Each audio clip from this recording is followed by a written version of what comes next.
कोयना धरणासह धोम, बलकवडी, कन्हेर, उरमोडी, तारळी व वीर या प्रमुख धरणांमधून मोठ्या प्रमाणात पाण्याचा विसर्ग नदीपात्रात सोडण्यात येत आहे।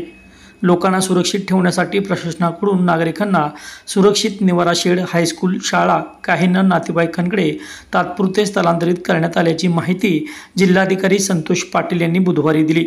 यामध्ये पाटण तालुक्यात पाटण शहरात 13 कुटुंबातील 45 नागरिकांना, हेळवाक येथील 5 कुटुंबातील 17 नागरिकांना, नावडी औंधवस्ती येथील 7 कुटुंबातील 15 नागरिकांना, कराड तालुक्यातील कराड शहर, पंतराजळ पाटण कॉलनी, कोयना दूध कॉलनी, रुक्मिणीनगर येथील 6 कुटुंबातील 24 नागरिकांना, महाबळेश्वर तालुक्यातील वेरणे बुद्रुक येथील 8 कुटुंबातील 18 नागरिकांना व वाई शहरातील 40 कुटुंबातील 135 नागरिकांना, तसेच सातारा तालुक्यातील भैरवगड येथील 30 कुटुंबातील 65 नागरिकांना, मोरेवाडी येथील 20 कुटुंबातील 42 नागरिकांना सुरक्षित ठिकाणी स्थलांतरित करण्यात आल्याची माहिती जिल्हा प्रशासनाकडून देण्यात आली।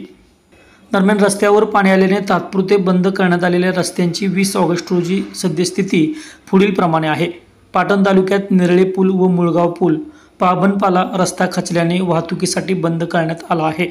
कराड हेळवाक रस्त्यावर पाणी आल्याने तो बंद करण्यात आला आहे, तर महाबळेश्वर तालुक्यातील देवसरे मजरेवाडी रस्त्यावर पाणी आल्याने तो बंद करण्यात आला आहे।